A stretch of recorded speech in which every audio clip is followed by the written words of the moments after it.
সাথে কি মেখে তৈরি করেন?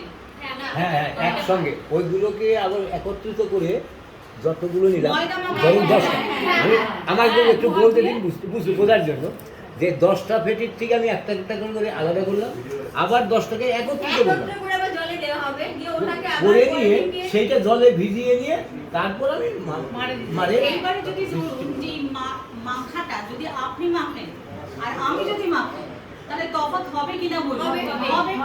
হবে তো। তাহলে যদি আমরা এই যে মাঠটা যেটা আপনি ব্যবহার করছেন, সেই ভাত মানে যে মাঠটাতে আপনি এরকম মানে জলের মধ্যে ভিজিয়ে রেখে একদিনের বাদে তুলে আলাদা করে তারপরে মেখে চটকিয়ে যেটাকে একদম পুরো আমরা যখন রোদে শুকাতে হবে, এইটাকে যদি আমরা কোনো একটা অন্য কোনো বৈজ্ঞানিক পদ্ধতিতে যদি নিয়ে আসতে পারি, তাহলে আমরা তো চাই অল্প সময়ে বেশি কাজ করব। আপনি যেটা বুঝিয়ে বলছেন এইভাবে বললে সবই স্বীকার করবে, একটাও বাদ থাকবে না।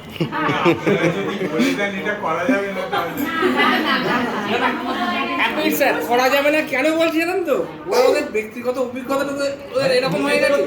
আর এটা যে সুতো ভিজানোর ব্যাপারটা, ওটা কিন্তু সুতো ফাইবারে এখন শুনুন, সুতো এখন 100% কটন বোঝা খুব শক্ত, সব নানা ধরনের সিনথেটিক ইয়ে করে ওই সুতো না ভিজলে এবার দেখা যাচ্ছে আগে সুতো 2 ঘন্টায় ভিজছে, এখন 24 ঘন্টায় ভিজছে। এই সমস্যাগুলো হচ্ছে। একটা ছোট্ট মানে সলিউশন মানে দেওয়ার অনুমতি কি আমি পাবো? হ্যাঁ অবশ্যই। পরিষ্কার কথা, সুতো নিয়ে দেশলাই কাঠি আছে, তাও প্রমাণ হয় ওটা যদি কটন থাকে তাহলে একদম পুড়ে যাবে, আর যদি লাইনিং থাকে তাহলে গুটিয়ে যাবে না এটা হয় না। আপনারা যেটা মুখে বলতেছেন, আমি এটা ভিডিও দেখাচ্ছি, সুতরাং কিভাবে বার দেওয়া হচ্ছে, কিভাবে আমি একটু এনে দেখিয়েও দিতে পারি বাড়ি থেকে। এই যে ভিডিও আছে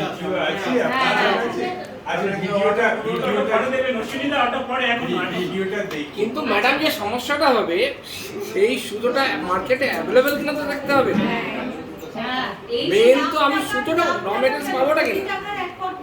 এটা বলেছে যে আপনার কাছে মিলের থেকে কটনের সুতো আসছে কিনা, এইটা হচ্ছে কোটি টাকার এক কথা। মার্কেটে তো আপনি পাবেনই। মার্কেটে ভেজালি হয়ে গেছে। এবারে হচ্ছে যে গুটি বানানো হবে না, গুটি তো হবে, পোড়ানোর পরে গুটি হবে, কিন্তু সেই গুটিটাকে হাত দিয়ে ভাঙতে পারছেন কি পারছেন না? ওটাই তো বলছি। যদি ভাঙতে পারেন তাহলে চোখ বন্ধ করে নিয়ে নিন সিল্ক আর কটন, আর যদি না ভাঙতে পারেন তার মানে হচ্ছে প্লাস্টিক। মানে ওর মধ্যে কিছু ভেজাল না, আছে। তারপরও আরো আছে। এই যে পরে এসেছি লখনৌ চিকন, এই সুতোর মধ্যে কিন্তু ওপরে কটন আছে, ভেতরে কিন্তু সিনথেটিক আছে। একদম মানে ইস্ত্রি যেই মুহূর্তে করবো এই জামাতে দেখা যাবে যে ইস্ত্রিটা যে জায়গায় বেশি পড়েছে সেই জায়গাটা কুচকুচে যাবে।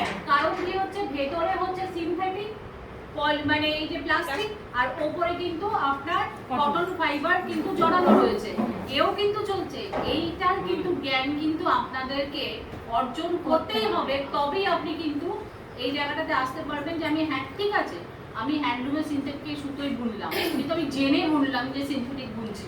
তুমি কিছু করতেও তো পারবো না, বুনতেই হবে। কিছু তো করতে পারবো না, পারবো কি? আমরা কি তৈরি করতে পারবো?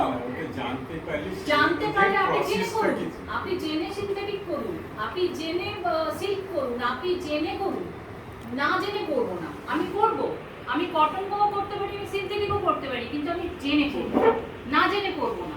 ওই পোড়ানোর ব্যাপারটা একটুখানি করে নিন, পোড়ানো তো যে পারবে মানে একটু